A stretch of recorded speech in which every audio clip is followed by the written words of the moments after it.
Here we go. Hello, everyone. My name is Patricia Meredith, and I am an author of historical mysteries. And welcome to my channel. And thank you for joining me today for some tea and books chat with Wandering with Stacy. So over here, there we go. So, Stacy, tell us what you like to read and who you are and where we can find you.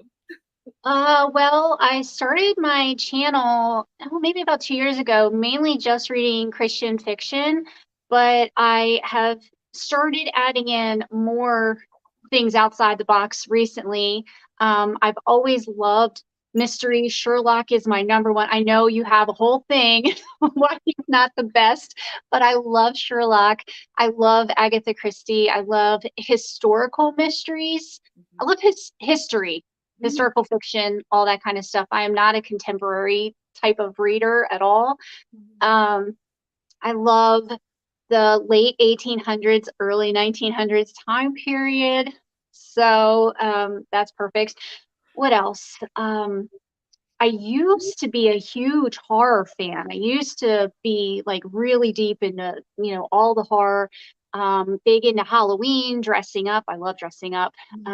But I've veered away from, that sort of thing, and gotten more into, trying to live a more Christian lifestyle. And so, I still dress up, but now I'm doing more like cosplay and historical figures and, bookish figures, things like that, and having a blast with it.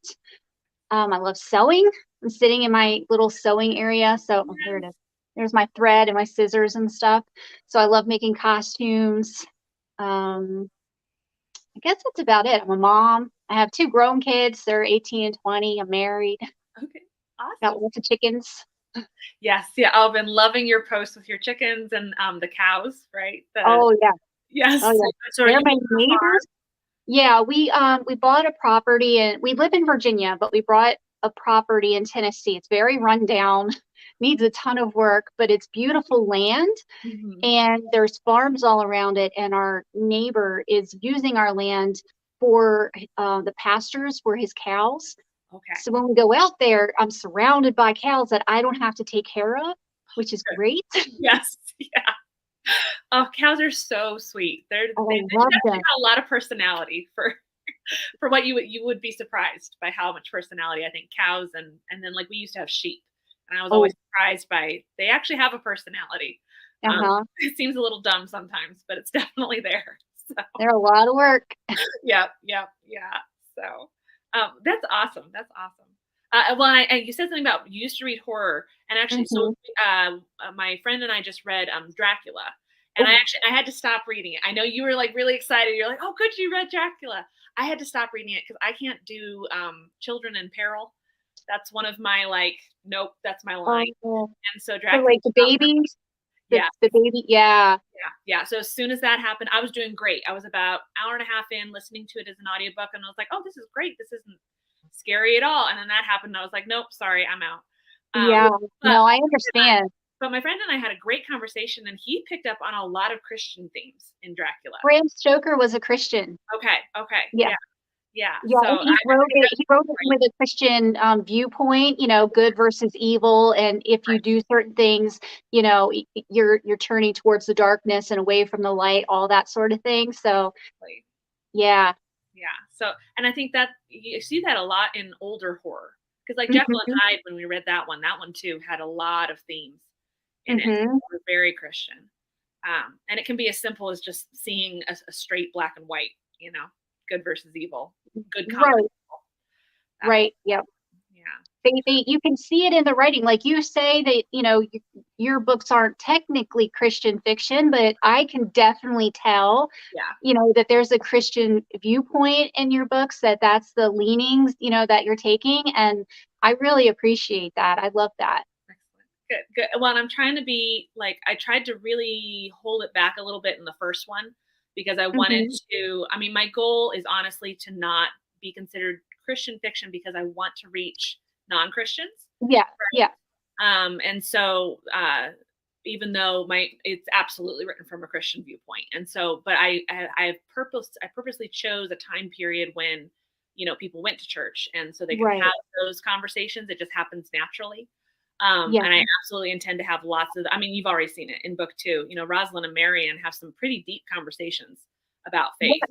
I literally just read Rosalind said something to Marion, and she said, "There's nothing new under the sun." And I was like, Yep. I got that, Yep. That is my favorite phrase of all time because it's so true. That's the Yeah. number one thing I've learned writing historical mystery has been the deeper you go into history, the more it repeats itself. Mm-hmm. And there really is nothing new. So, yeah. Yeah, I love how you weave it in there. I think it's really well done. Excellent. Well, thank you. Thank you You're so much. welcome. I'm glad you're enjoying them. So I just I'm on the second book of the Bright Empire series by Lawhead. Because you had mentioned the skin map. Yeah. And so I went and picked that up, and oh my gosh, I love it so much. It's so good. I love his writing. Talk about characters. He has some of the best, most interesting, diverse characters. They're all over the place. They're so entertaining. Gosh, I love his. Do you love Wilhelmina? I love it. Yes. And she was one especially that surprised me, because at first when you're first introduced to her, I was like, oh, I'm not going to like this character. And then basically, she changes over the course of the book. Yeah. She discovers more about herself and what makes her happy. And I love her. Yes. She's the best. Her transformation was so awesome to watch. Love it. I'm so excited you're reading those books. Oh, absolutely. I love them. Thank you for recommending them. Yeah. I love Lawhead, but I've only ever read the Robin Hood series and the I've only read, actually, I think the first in the Arthur series. I need to get back to it and read the rest. I haven't read the Robin Hood books yet, but they're on my list. But I'm currently reading Byzantium by him, and that's set during the what is this? It's like Crusade period, but it's a bunch of Irish monks that are transporting the Book of Kells from Ireland to Byzantium. Okay. So it's deep historical fiction, but I love it. Yes. Oh, yeah. Yeah. So good. His research, man, he goes all the way in. It's like, wow. Yeah. Very deep. I'm learning a lot. Yeah, exactly. Yeah. So what are you drinking today? Okay. So in this mug, I have pear white tea, which I've never had before and I wanted to try. It's actually good. Good. And in this mug, I have peach rooibos. Is that how you say it? Rooibos? Yeah. Red tea. Yeah. So peach and pear. Excellent. There you go. I wasn't sure which one I wanted, so I went with both. But I'm sad I don't have like a British type of tea set. I have, these random modern mugs. So yeah, I've started collecting tea sets. I love them. Well, and then my husband's grandmother, when she passed away, she had a whole cabinet full of all sorts of different teacups that she had collected from different places they'd traveled. So I have and I got them all because nobody else wanted them. I was like, oh my goodness, I'm so excited. I love them. So there's like ones from Israel and Japan and China and what was the other really cool one? There's something near Israel. But yeah, they're just from all over the place, British, all sorts of different ones. So, and then every year since we've gotten married, my mother-in-law has bought me part of this set of Alice in Wonderland. So, like I was telling you before we started, the teapot that goes with this unfortunately broke when we moved. But I have there's matching teacups and everything. I've got sugar roll and milk. I've got salt and pepper shakers and everything that goes with this set. But then the teapot broke. So then I went thrift store shopping, and that's when I found this. I love it so much. My clock tower tea set. So it's perfect for the Spokane clock tower mysteries. And it is perfect. Like, you couldn't get a more perfect teapot. That is the coolest. I couldn't believe it. So, and it fits with all my English stuff. I've got lots of Peter Pan. That's the other thing I collect a lot of. Is Peter Pan. I used to live in England. I lived there for 3 years, and I don't have any teapots or teacups from when I was there. Yeah. Oh wow! What took you to the UK? My husband was in the Marines, and he got stationed there. So we were like an hour north of London in this sleepy old sheep field town. It was the Oh, epitome of what you would think of like, old-timey British, yeah. surrounded by sheep fields and pubs and everything shut down on Sundays. Lots of Indian curry. So Um, it was great. I loved it. that's wonderful. Oh my Yeah. But we were there for 3 years from 1999 to 2002. okay. All right. Yeah. Oh, yeah, right when things were heating up and everything. Yeah. 9/11 Yeah. and all that. Yeah. Uh-huh. Oh, Yeah. wow. Did you ever go Mhm. over to Wales? I did not make it to Wales, but my next door neighbor was Welsh. She was Oh, wild. She yeah. was a wild lady. Yeah. Um, if that's how the Welsh are, they are a lot of fun. Yeah. Uh, but we did make it to Paris and Barcelona. We took weekend trips there because we were, in the military and had no money. Yeah. And we lived out in town, not on base, Mm. and we had to convert, our American dollars into British pounds to, pay the rent and gas and electric and food and all that. Oh, wow. So we didn't have much money to travel, but yeah, Paris and Barcelona, and I drove around a lot of England and went to London a lot because you could just hop on the train and go down to King's Cross Station. Oh, Um, wow. yeah, we were there when the Harry Potter books were coming out, and all of England was losing their mind with Harry Potter. So that was cool to be there during that time. Oh my goodness. Yeah. Yeah, Oh, wow. That is so cool. Yeah, I yeah. love all of that, the Paddington books and Sherlock and Agatha Christie and all that. Did you see anything with Agatha Christie there? I don't think so. I don't remember seeing anything with Sherlock there either. That Yeah. wasn't. Um, I'm trying to think when no, the BBC show was on. That was later. no, that was later. Yeah. Yeah. Yeah. But But yeah, Harry Potter was huge. oh, I bet. Yeah. That's what I really remember from that time there. Mhm. And British sitcom shows. There was a lot of really popular, they're just so funny. They have the best sitcoms. They are. Yeah. They're Fawlty dry humor. Towers and yeah, all of those. Have you watched like the Poirot mysteries? Oh yeah. Yes. Yeah. With Oh David, yeah. David Suchet is Poirot. Like, I love him. I love him so much. He's yeah. amazing. Yeah. Oh, that's right. You were the one who told me about what was it? St. Patrick, right? He did a like a Paul. Um, Paul. Yes. Walking in the Footsteps of Paul, I think it was called. Yes. And he Yeah. went all over the Middle East and he went to all the places that Paul went spreading the gospel. Yes. Such a good show. Yeah. Yeah. Well, and I love his voice, his reading voice. I know. He could read me anything. I know. Yes, exactly. Yeah. Him and Benedict Cumberbatch, both Yes. of them could read anything. Yes. Exactly. You can read my laundry list to me. Love their voices. Oh, yeah. Hello, everybody in the chat there. Be sure to leave any questions you might have for us. Yes. Oh, that's right. David Suchet is the voice of Aslan. Yes. Yeah, And I just learned that. yeah, in the Focus on the Family radio dramas. Yeah. He does that. Oh, yeah, he's so good. It's wonderful. I just watched Narnia this month. I think it was in April I watched it. Yeah. As I watched it when it first came out, probably at the theater, and I wasn't Christian then, so a lot of it went over my head. Yeah. But I just watched it as a Christian, and I was sobbing. I Yes. was Yes. sobbing. Oh, Oh my man. goodness. Yeah. Yeah. Oh, and you're reading through the series, right? Yeah, I'm where am I at? The Voyage of the Dawn Trader. Oh, that's my favorite. Yeah. Oh, is it? Yeah, okay. Voyage of the That's what I'm getting ready to start. Yeah. Yeah.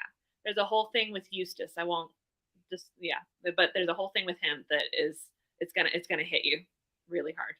Oh, okay. It's beautiful. Yes. He's a character that you absolutely hate at the beginning, but he's worth sticking out for. Okay.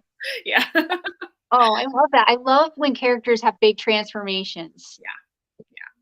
That's the best. C.S. Lewis. He does. Have you ever read any of his nonfiction?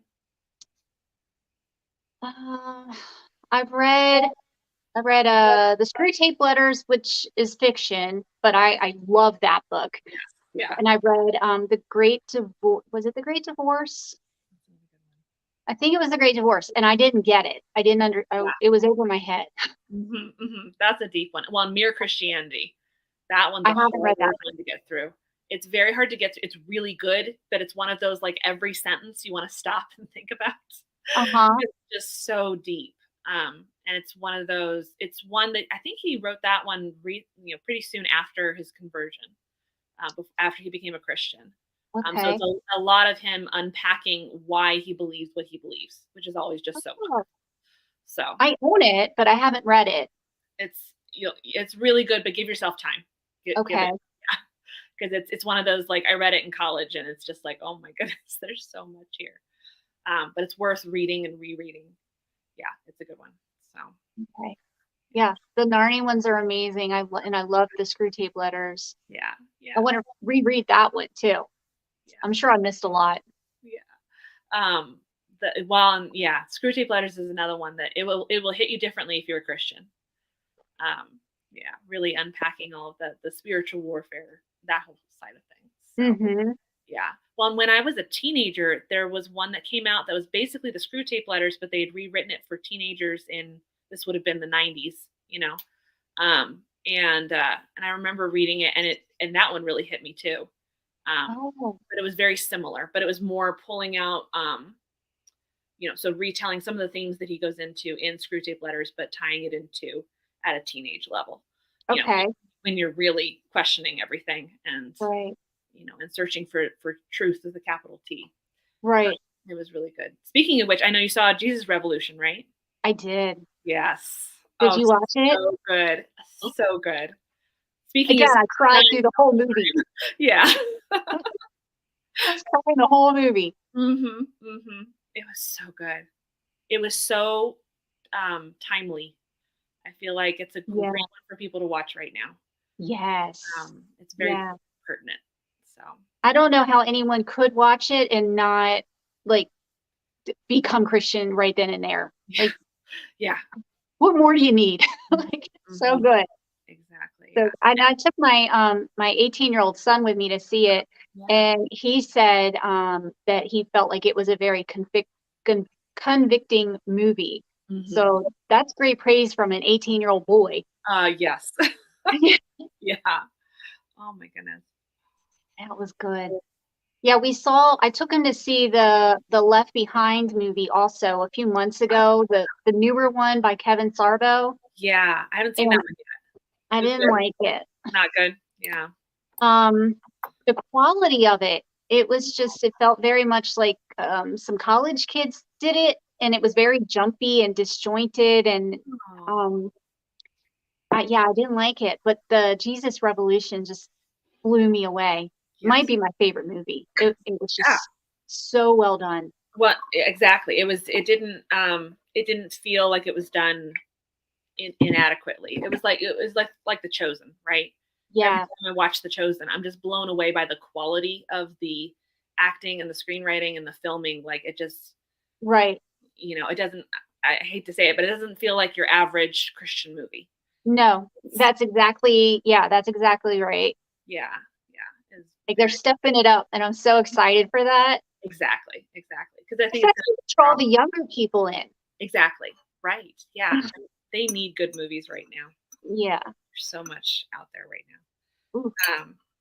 But yeah, I also really appreciated in the Jesus Revolution how it didn't stop with him getting baptized. It wasn't, it's not like that was the end point.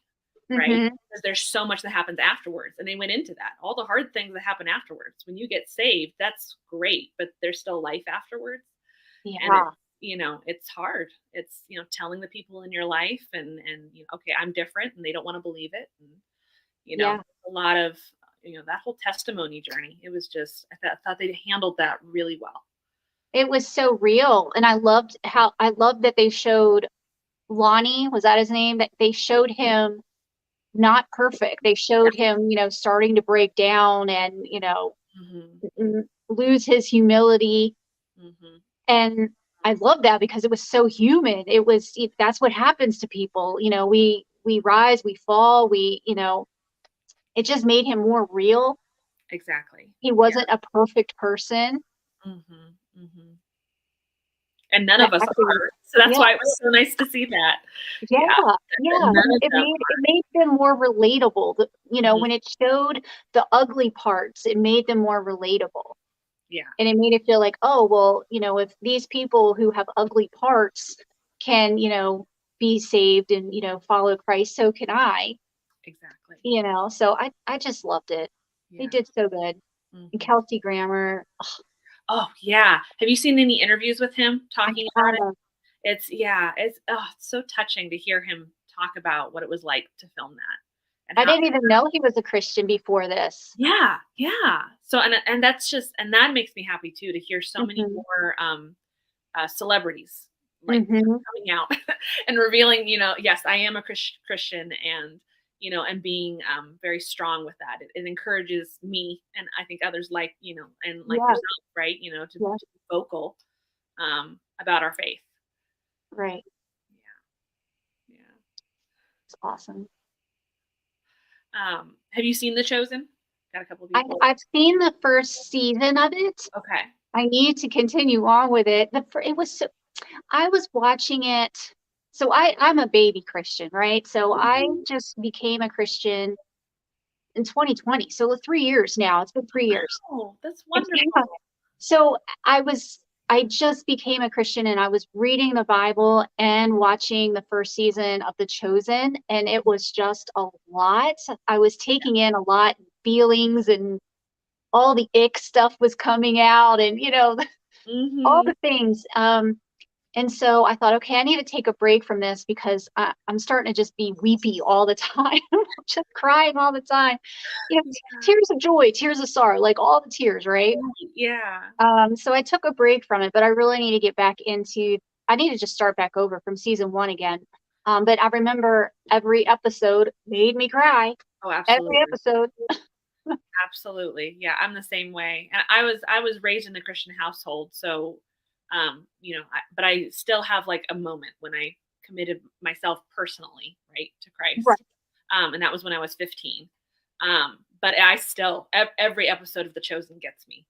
And it makes me reach for my Bible. And that's what I love, is that it, you know, it makes you go look up, oh, did he actually say that? Is that really a line out of the Bible? Because it just sounds so different when they act it. Right? When they put it in context, and then you go look it up and you're like, yeah, it does say that, but it just it makes it all come alive. It makes history come alive. I mean, it's historical fiction, right? Yeah.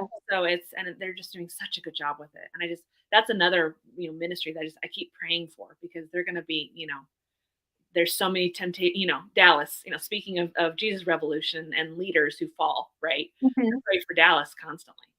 Because wait, what happened with him? Nothing. He's doing great. But I pray for him because he needs absolute spiritual protection right now, because you know he's under fire. Okay, right? Yeah. You know? I was like, what did I miss? Oh, no. And Jonathan Rumi, you know, anybody who's in that, you know, you know they're having to fight, you know, because they're doing something right. You know? Right. And Jonathan Rumi, I was concerned when we went in to see Jesus Revolution. I was like, I'm going to have a hard time not seeing him as Jesus. Yeah. But I did not see him as Jesus in this movie. He did such a good job of creating this new character that was believable for me. Yes. Like, it looked the same, but I was like, no, that's not the same guy. Exactly. Yeah. I felt the same way. Yeah. Where I was like, I don't know, but yeah. He did such a good job. Yeah. And hearing him and Dallas talk about Catholicism versus Protestantism too is wonderful. I have a really close friend of mine who's Catholic, and we have some incredible conversations about, I bet. Yeah. You know, just the, you know, where we agree, and just it's really good conversations. So yeah, those are fun. I have a really good friend who is Orthodox. Oh yeah.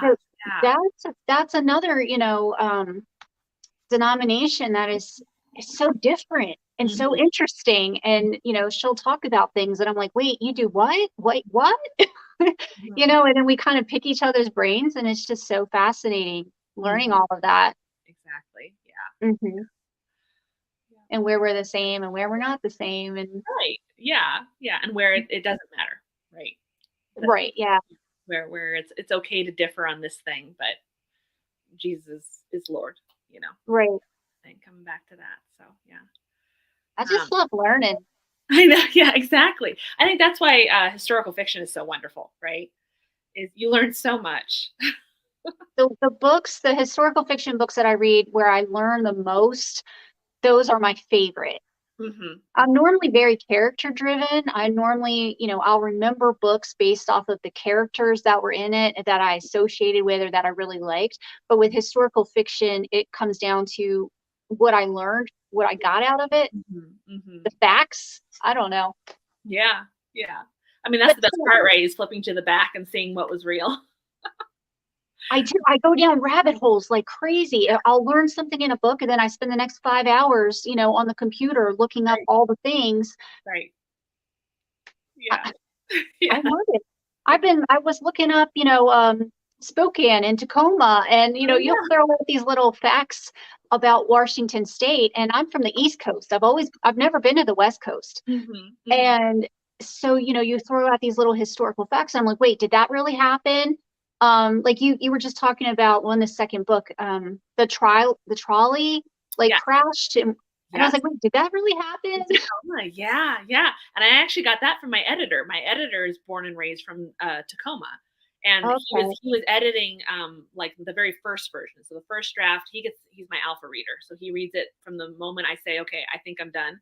And then he gives me big comments. And in the second one, especially, the whole reporter character. Oh my gosh, I'm blanking on his name. Peter, right? Yeah. Yeah, Yeah, Peter. Peter Buck. Yeah, yeah, Peter Bach, because he was Peter Piper originally, and I still have that line in there, I think somewhere. But yeah, I had him from Tacoma, and I'd done a little bit of research, and but he got a major overhaul after my editor read it, and he was like, "Well, do you know about this, this, and this that happened in your time period in Tacoma?" And I was like, "Oh my gosh, that has to go in there." Oh, And so yeah, well, like something else you told me about was and I hope to get it in there eventually, is in Tacoma there was a hotel that had a pet bear, like a what? black bear that yeah, that would like walk around and was in the lobby, and they fed it, and it was a pet, and it was named, I can't think of what its name was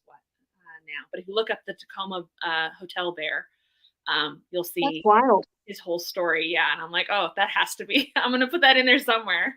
Yeah, you have to. Yeah. I love stuff like that when you come across little tidbits of, different things that happen. Exactly. Exactly. It just makes it even better. Exactly. And that's why I love doing historical fiction is, you start big and then you go smaller and smaller and smaller. And then when you find those little things that just make the story, like the trolley and like, let's see in the second one. Oh, the Montvale Hotel and getting to tie that in. So that's a real hotel that you can still visit. Um, Okay.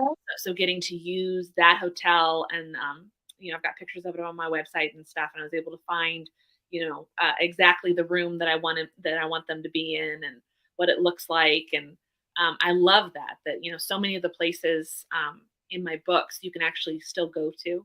So Uh-huh. someday you'll have to go to Spokane. We'll meet each other in Right. Spokane, and I'll give you a tour. Right. Yeah, I would love that. Well, and like in the second one, you can actually walk the crime scene. So where they find the body in Hangman Creek, Uh-huh. you can go there, and then you could walk from there up to the Campbells, the lead suspects, and go up to their house. And then their house is the one that you can tour, the 1910. That's so Um, neat. yeah, so you can actually go inside and learn everything about them, and it's so cool. So That is the coolest thing ever. Okay, so I have a question for you. yeah. So you like writing historical fiction and you're writing about a place where you live. Mhm. But if you were to write a book about a different place and you'd have to travel there to do research, where would that be? Oh, like if I could pick anywhere, I do Yeah. Hay on Wye in Wales. Okay. Yeah, Okay. my husband and I went there for our anniversary. Oh gosh, I guess it was about 10 years ago now. We went to Wales and we did just the lower portion because we're big. I love Welsh history. Both of us have Welsh in our background. Meredith is Welsh. Um, Okay. and then on my dad's side, it goes back to Wales. But Hay on Wye is the used book capital of the world. There are 33 used bookstores, including one that's in a castle. Okay, I have to go with you. I know. It's like, oh my gosh, it was I have so to much go. fun. We just spent days just, walking through bookstores, and we didn't even get to all of them. It was just, Wow. it was so much fun. So yeah, so if I could go somewhere and write it off as history research, that's Yeah, yeah. where I'd go. Yeah. Yeah. I think it'd be a great place to have a series of literary murder mysteries. Maybe have Yeah. one in each bookstore or something, and it'd be fun to do that. So You should totally do that. yeah, it'd be I'm not a writer at all. Like I don't write anything, but I often think how fun that would be if I were a writer and then go like immerse myself in an area to, do all the research, yeah. all the things. Mhm. That would be a lot of fun. Yeah. Yeah. I love it. Well, like now I'm not in Spokane anymore because we moved to Colorado Springs. Oh, Um, you're in Colorado. Okay. yeah, so now I'm in Colorado. But we still have family and lots of friends because we lived there for 8 years. But all my husband's family is up in Spokane. Okay. So we're still going to go up there often. And whenever we do, it'll be a research trip. So while I'm there, I'll do research. And then I'm going up in October this year, and I'm doing like a presentation at the Campbell House. So at the house I was just telling you about. So I'll be doing like a reading and then giving a tour of the house and things like that. So I'm trying to schedule events while I'm up there. And You then are living the life. so, I love it. I love it. Yeah, it barely supports us right now, but it's worth it. So I love it. Oh man. Yeah. So is your husband a writer too? He is. He writes epic fantasy. Yeah, I know. I've seen like he dresses up and everything, right? A little bit, yeah. He wears like just a vest, and then Okay, yeah. he's got his Welsh cap, and Yeah, that's been his signature as long as I've known him. That's what he's always worn, is a Welsh cap. that's great. I think he got that from his grandfather. That's because we have a bunch of his hats now. So That is yeah, so fun. yeah. So yeah, we love writing together. One, he does audiobooks too, so that's actually what he's kind of doing right now, is audiobooks for other people as well as mine and his own. Wow. Yeah, and maps. He draws maps, and yeah. So we're having a great time just writing books, and it's been going really well. So yeah, What an interesting life you lead. it's a very new life. We've been working, full-time jobs, and now we're doing like I'm homeschooling. I'm homeschooling my Uh-huh. kids. So we do a lot of history in homeschool because then I'm like, oh, let's study 1900. Exactly. I homeschooled too. I homeschooled my kids too. Yeah, I did. yeah. What's your And favorite? history was our favorite. Yeah, exactly, exactly. Oh, and you said It now was, are they both graduated then? yes. So my daughter's 20, my son is turning 19. So yeah. You can do it. You can homeschool and get them to graduate. And my son is in college and he's going to be a nurse. So like they can, do well being homeschooled. Excellent, good, thank you. Yeah. I need to hear that sometimes. They can go on to adulthood and they will be just fine. Excellent, excellent. I love it. I love it. I spend so much time with them. We read so many books, and I'm learning Uh-huh. right alongside them, and I love it. What grades are you doing?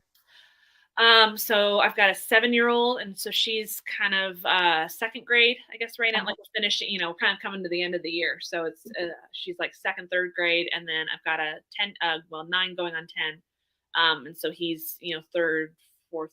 No, I guess he's fourth grade now. Yeah. Fifth grade next year. Yeah. Oh, that's a lot of fun. Yeah. And it's all field trips. We just went on field trips all the time because I'm near DC. So we would just yeah. all the Smithsonian's and all the things and Yeah. Oh, that's perfect. yeah. Good.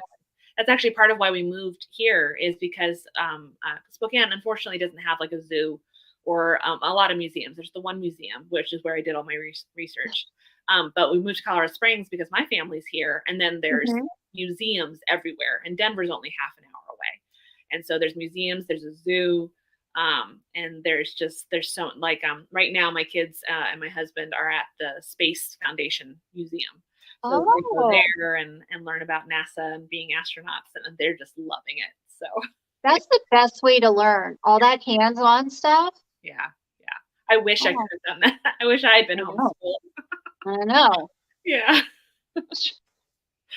Yeah. And I grew up in Baltimore, so we had, a lot of War of 1812 and Yes. Fort Okay. McHenry, Star Spangled Banner. We had that kind of stuff. Okay. Yeah. Yeah. I've And always lots wanted to of go to Philadelphia. I've never been there. we took the kids to Philadelphia and we did, the Liberty Bell and we went to Valley Forge and yeah, that was a fun field trip. Yeah. You could spend several days there. Excellent. That was a lot of fun.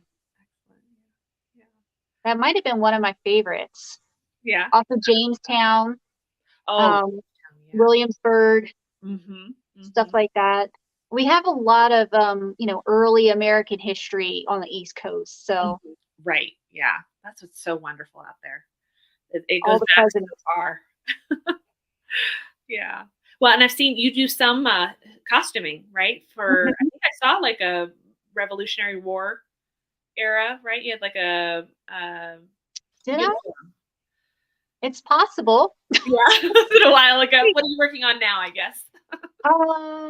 That's a good question. Yeah. So we have a thing in DC every summer. There's a thing called Awesome Con, Okay. Comic Con convention. Yeah. And so I'm taking my daughter to it this year. And this year she's going to be Scooby Doo. She's making her own Scooby Doo costume. But I want to be a historical figure or a book figure. And I haven't figured out exactly what I want to do yet. Mhm. But I was kind of leaning towards there's the show, what is it? Meet the Midwife or something Midwife. It Yes. takes place in the like 1940s or 50s in England. Yes. Call of the Midwife. Call the Midwife. That's Yes. right. Yes. And I love their outfits. I love that style, that time period. And I think it would be a lot of fun to sew something, in that time period. Yes. Yes. So maybe a called midwife costume. I'm not sure. Yeah. I'm Your still hat would working on it, fit. That would kind of fit with that era, right? right? Yeah. Yeah. That's where I'm leaning, but it could change. But I need to get on that because I'm a very slow sewer. Mm. I mess up a lot, so I need to start now. Well, that's I, awesome. I just buy my clothes. I don't sew. So yeah, yeah. I love thrifting, so I'll go to thrift stores and I'll buy a bunch of stuff, and then I'll piece different things together, or I might sew a skirt, but then wear a shirt like what you're wearing. Hmm. So I'm not making the whole. I couldn't make that. Right. I Yeah, I could know. not make that. Yeah. Yeah. Yeah. Yeah. I don't know what I'm doing. I'm very basic, so That's awesome. I keep but thinking I I love could it. probably do skirts, right? That's like one piece of fabric, right? You can just kind of Yeah, let's be a good starting place. yes. They're supposed to be easy. Yeah. Oh I've no. messed up a lot of those too. I've messed up a lot of skirts, but I want to make dresses and skirts, and I want to get better at it. So I'm working on it. Mhm. We'll see. Yeah. My daughter wants to learn how to sew, and I'm like, yes, please, because then you can make stuff for me. Yes, you can show her pictures of costumes. I have. I don't know if you can see this. I have this Yeah. catalog. It says Oh, ladies fashion, yes. and it has. Oh, perfect. There we go. Where'd you All find that kind of that? stuff. For like, I have this for like inspiration. Yeah. I got this from Oh, Amazon. beautiful. All the color plates. Wow. I Is it can't make any of that, but I like to be inspired by it. absolutely, yeah. What is it a certain time period or is it just all It just says vintage collection and it has super old stuff in it, but then it also has some stuff. Um, what is this? Some simplicity oh, yeah. from like the 60s, I Yes. guess. Yeah. So it has a mixture of stuff in here, but it just says vintage fashion, and I ordered it on Amazon just to kind of like have it and look through it. Just Mhm.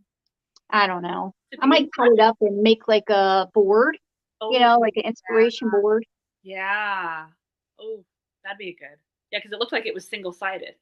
Yeah, it is single-sided. Yeah. So made to be pulled out. Yeah, Yeah. yeah.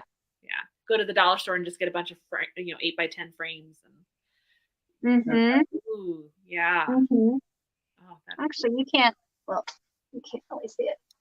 This frame, this is my grandma. but Uh-huh. this frame is from the dollar store and it looks old-timey.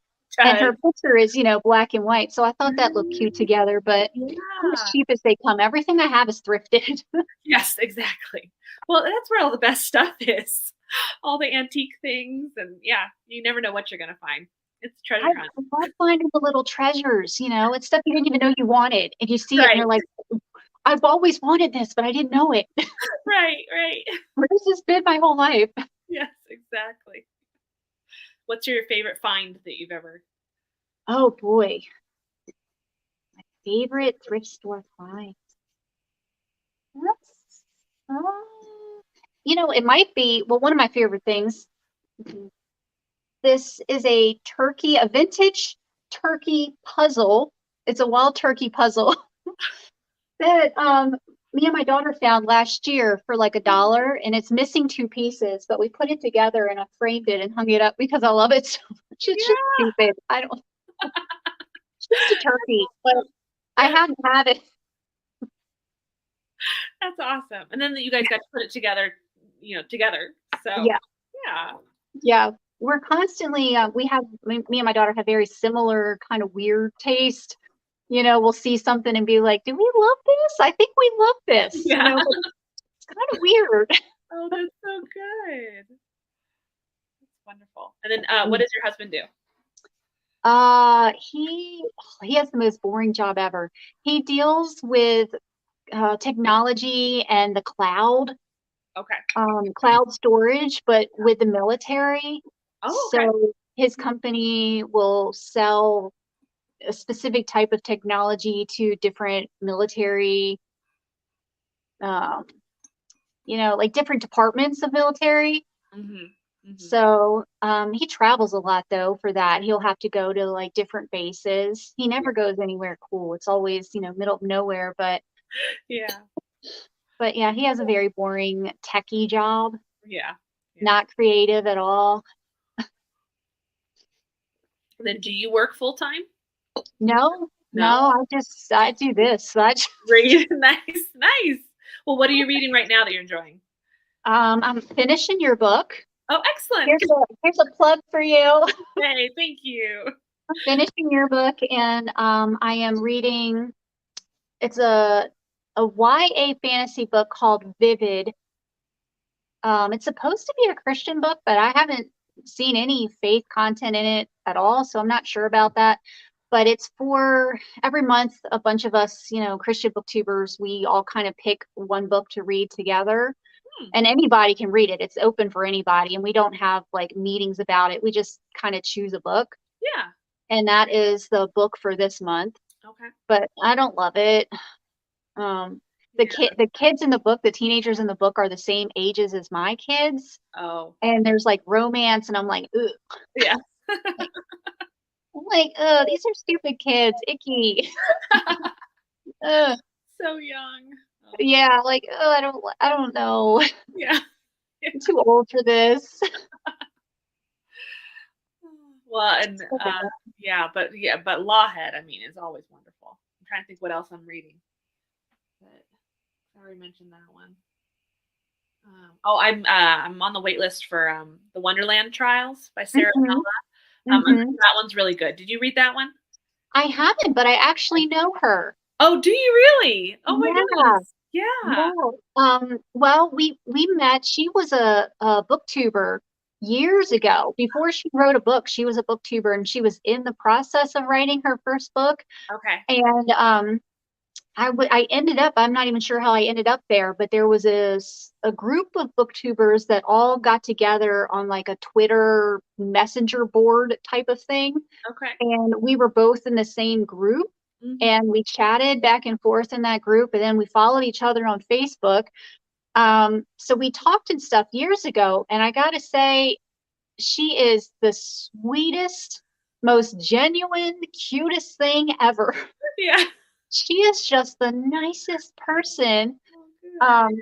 I haven't talked to her for years. She might not even remember me, but she was just the nicest person, and I'm so excited to see her like take off. Yeah, yeah. She's done so great with her books, and it's amazing to see because she deserves all of it.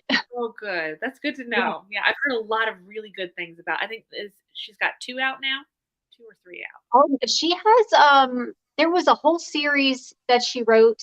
I can't remember the name of the series. There's a whole series of books that she wrote before the Wonderland books. Oh, okay, okay. There might be 2 series before. She's got many books out now. Oh, okay. All right. Yeah, Mhm. yeah.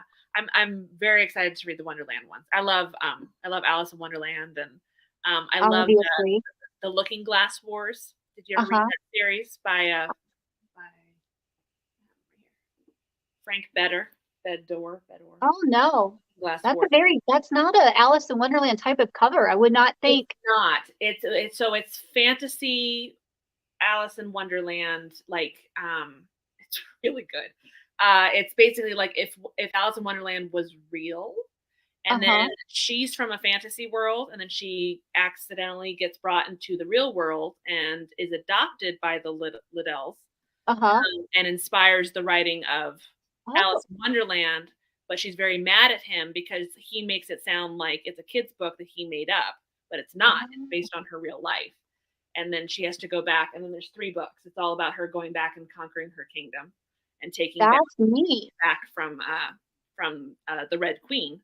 And so it's all, oh yeah, there's like art. There's like Alice Hart is the. Oh. Yeah, that looks dark. It is, but it's not as dark as you think it is. I mean, because like I Okay. said, I'm a very low tolerance person, Yeah. and I love this series. So, I would say it's no darker than like the Bright Empires series. Okay. Okay. Yeah. Interesting. It has some things, but it's very clean, very because it's technically YA, but Okay. it's on that YA spectrum where you're like, but I think adults would like this more. So it's only Fascinating.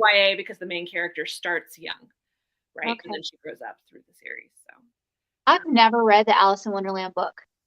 if you do, I highly recommend reading the annotated version Okay. because it explains everything. Because if you just read the book, you're like, this is the most bizarre thing I have ever read in my entire life. It's Um, trippy, right? it's very trippy. And you think, yeah, and you're like, okay, he must have been on something when he wrote this. No, it's actually brilliant because every single thing in it is a reference to something but it's all from that time period. We don't get it Yeah. now because we don't understand like what they were teaching kids in schools. Yeah. So if you get an annotated version, then it's got, all the footnotes and it explains it all. And you're like, oh no, he's just brilliant. It's wonderful. Oh.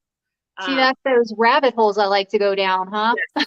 Speaking of rabbit holes, yeah. Right? Alice in Wonderland is excellent. Yeah. The original rabbit hole. Yes, exactly. The original rabbit hole. Yeah, that's a great one.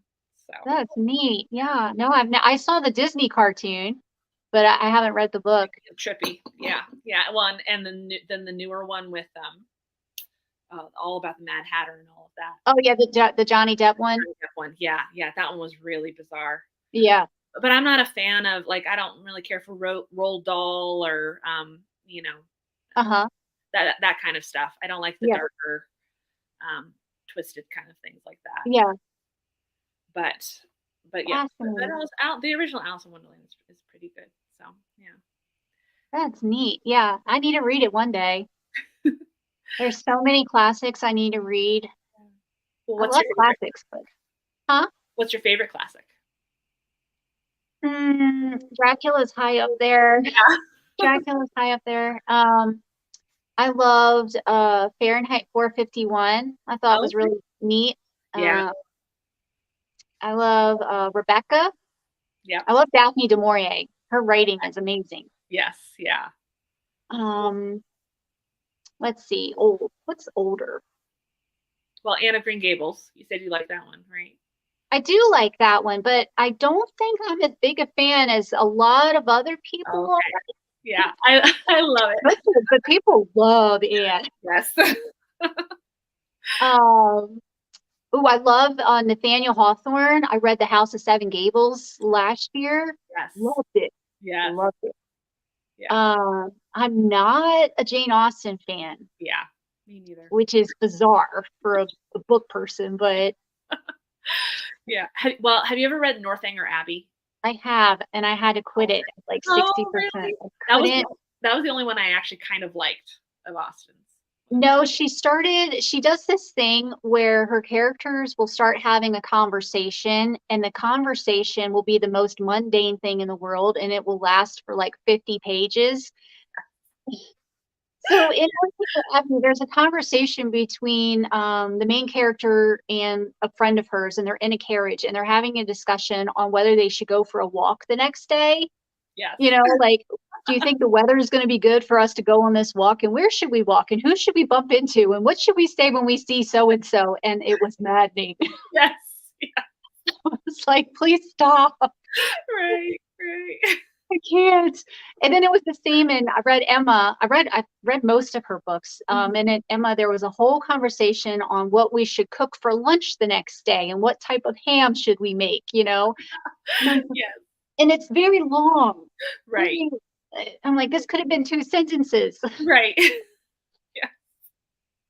Yes, exactly. Not a fan. Yeah. Who else? I don't know. Well, Sherlock, right? Oh, Yeah. oh, yeah. That's gotta be read everything? Have you read all the novels, all the short stories? I have not read everything. I have picked and choosed and, you know, kind of bounced around, but I haven't just read all the way through. I have read the whole Adventures of Sherlock Holmes, that whole book. I think that's the only one that I've read all the way through. I've read some of the singles. Study in Scarlet was a single, right? Hound of the Baskervilles. But of his collections, I've just kind of bounced around in those. I don't want to finish it. That's the problem. Yeah. I don't. There's not going to be any more. Right. Yeah. I don't want it to be over. Whenever it's like my comfort read. So whenever I'm, you know, having a bad time or whatever, I go to Sherlock and I'm like, oh, this is so nice. Yes. I'm back on Baker Street again. Yes. Yes. There's a horrible murder, but I'm back on Baker Street. Right. I love him. Yeah. Yeah. There's something about Sherlock. There's a reason why he's timeless, why he's still. But that's why I think you're really gonna like my new book that's coming out, Anna Katharine Green, because she's writing. Well, her book was published 9 years before Study in Scarlet, which is the first Sherlock mystery. But she started writing it 6 years before that. So my book takes place 15 years before Sherlock. But you'll find very quickly her detective is very much somebody who inspired Sherlock Holmes. Oh, that's gonna be so fun. It's very similar. And it's one of those like just discovering the inspiration behind like, and then Agatha Christie, like she's the inspiration behind all of these, all the mysteries that you know now, all the well-known tropes, all the things that they do, the way they write their characters, the way you have a sidekick, you know, the Watson character, the Hastings character, right? That all goes back to Anna Katharine Green. Yeah. And so that's why it's been so much fun researching her and finding out all the ways that she inspired later authors. So my dog's barking. Oh no. My husband is the president of the HOA in our neighborhood, and he apparently is having an HOA meeting here at my house at 4. So somebody here just showed up and the dog is barking, but oh no. Okay, well we can wrap up if you need. Well, I might need to in a few minutes depending on how loud they get. Okay. But I'm kind of mad at him because we're raising these baby chickens, you know, and they're in the house and they stink. Oh no. Baby chickens smell terrible. Yes, they do. And I'm like, what do you mean you invited people over here? And it's the HOA. They're gonna walk in and be like, well, yes, chickens exactly. Nothing smells worse than baby chickens. Baby ducks. I know. I have ducks too, and you're right. They reek. Because it's all that wet. They're very wet and slimy and yeah. They reek. We hatched ducks 7 years ago, and I still have one of them that we hatched. He's 7 years old, but I've said ever since then, I'm like, I'm not getting any new ducks. Yeah, I don't want any more. Yeah, I'm not going to get baby duck. No, yeah, that was traumatic. Yes. But when they're older, they're so cute. Oh, they're the cutest. They're the baby ducks and grown-up ducks are the cutest, but they reek. Yes. Yes. And they make such a mess. Yes, they do. Oh. And are Are your you going to chickens? get any animals there where you are? We don't have any animals here now. When we lived in Spokane, we were on a farm. So we were renting from a couple who owned 5 acres, and so we were renting in order to help them with the animals, Mm-hmm. and to learn to homestead. Like we learned everything about homesteading, and so they gave us, okay, so you can have this area, and try whatever you want, and lots of tips and tricks. And then it was mostly a fruit farm, so there were, I think it was like 160 varieties of plums. They loved plums, and they decided basically, so they were in their 70s and 80s. But they decided they're going to open the catalog, and if it's a type of plum they've never tried before, they're going to grow the tree for it, not just buy the plum. They're going to grow a tree, a couple trees. We'll try hybriding them, see what they taste like, see which ones we like. So there were all these, it was beautiful. It would smell so good when they were all blooming. That's amazing. Amazing. It was amazing for my kids to be able to spend 4 years there. Yeah. Young, running around, with so it was sheep and then ducks, chickens, peacocks, guinea fowl, and turtle doves. And so there was just birds everywhere. And I love guineas. I have a friend with guineas. They're the cutest, most hideous things. Yes, they look like little clowns. But if you don't look from here up, they're beautiful. They've got that beautiful polka dot, Right. wearing. It's just their little turkey head. It's like they look like a 90-year-old lady who couldn't figure out how to put her makeup on. Yes. They caked on the white powder and the red lipstick. That's exactly what. I love them. Oh, yeah, they were super fun. So yeah, it was perfect timing for like during the pandemic and everything. We were on a farm. It was great. Oh yeah, that is good. So, yeah, it was really nice, and for the kids, it was really nice. So, but yeah, so then we moved here. So we just have our dog with us. We have a Chow Golden Retriever mix named Belle. That's a lot of hair. She's outside right now. Only twice a year. She's very fluffy, but she only blows twice a year. So so we just have to, so like she just did it because now it's getting warm. So yeah. But otherwise she's like me. She's an introvert. She's a homebody. So she just wants to be with me on my feet. Doesn't want to go anywhere. Doesn't want to walk.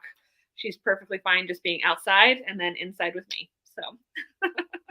Oh, I got 2 dogs, 2 cats, a bunch of chickens, a bunch of ducks. Wow. What kind of dogs do you have? A Doberman and a little tiny dog. She's a Manchester Toy Terrier. She's like 7 pounds. Oh wow!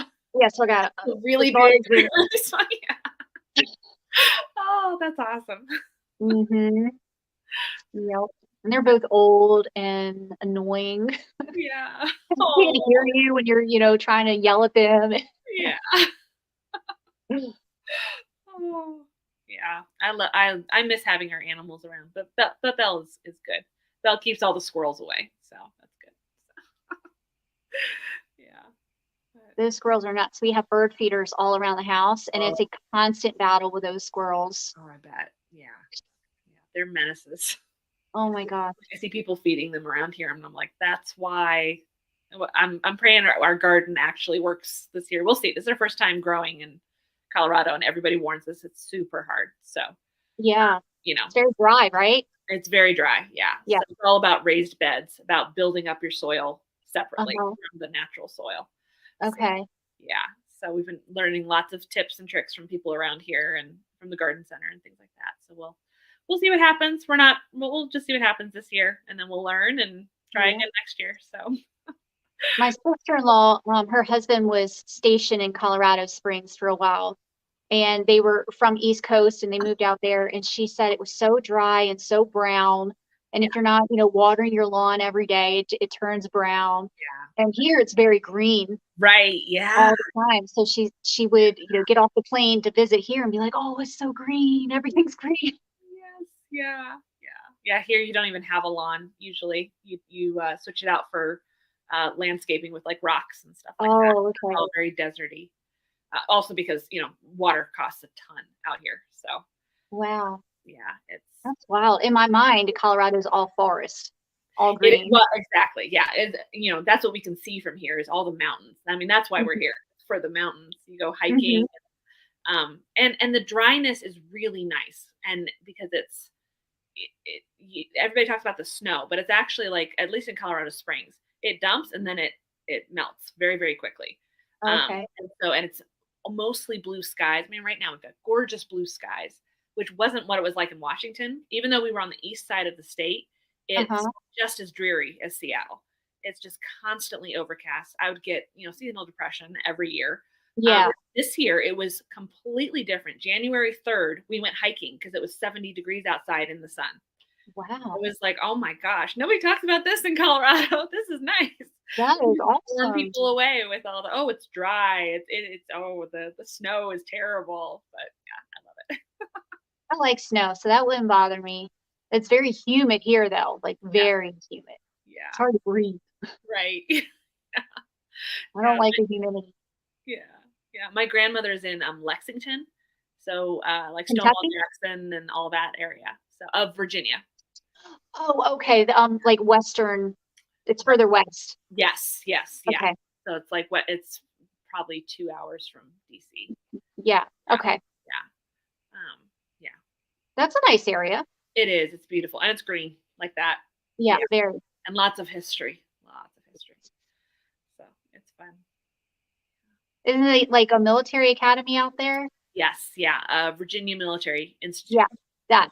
VMI is out there. Yeah. So it's a cute town. We stopped there one day. We were coming back from somewhere else and we stopped in Lexington. And it was a very cute town.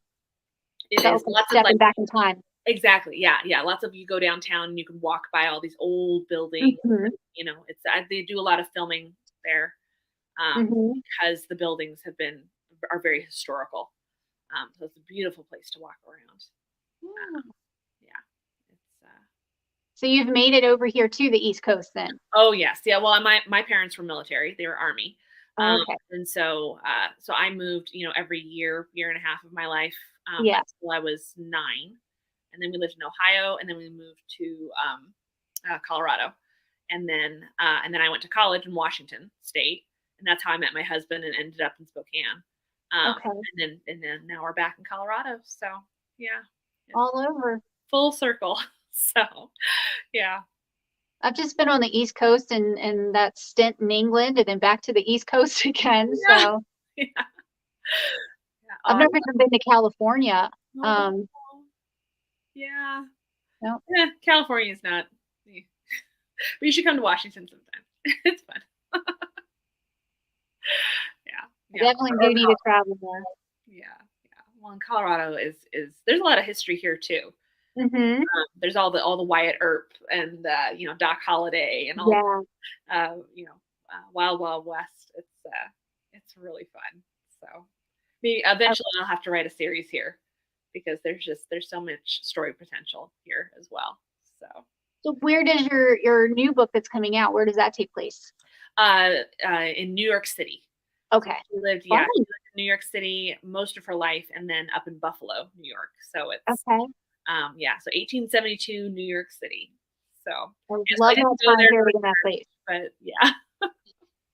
yeah, but it's mostly about her life, and so I just took words out of her mouth, describing places and figuring out like where she lived. I looked up like where she lived and mapped it out and everything. And so, and then I did have a beta reader, so someone who early read my book who's from New York City. And had her read it just to make sure I hadn't, placed them, oh yeah, you can walk from here to here. And then she's like, no, you can't. But it worked out pretty well. So I've been to New York City and Buffalo. Oh, good. Yeah. Well, there you go. Yeah. So, well, and eventually I'll have to come out there because apparently the Anna Katharine Green, like the papers, so her diary, stuff from her future husband, and their whole life was mostly in Buffalo. And they've all been taken to the, what's it called? Like the Winterthur Library, which is outside of Philadelphia. Okay. So that's why, like, eventually my husband and I want to make a trip out there. We'll go with the kids, do a whole history trip to Philadelphia, but then I'm going to go to the museum and I'm Yeah. going to look at all of her original letters and diaries and pictures and things like that from her Oh, life. so Because I'm fun. hoping this will be just the first book in a series. So that way now I can dive in and see what else I can uncover about her. So. So should I read one of her books first before I read your book, or does it matter?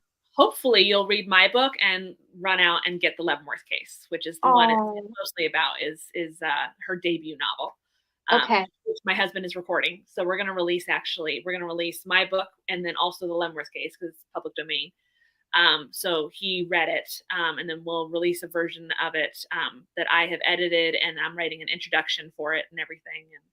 And that way, because hopefully my whole goal is that people are going to read this book and realize Anna Katharine Green needs to be rediscovered. And because she wrote 36 books, so it's Wow.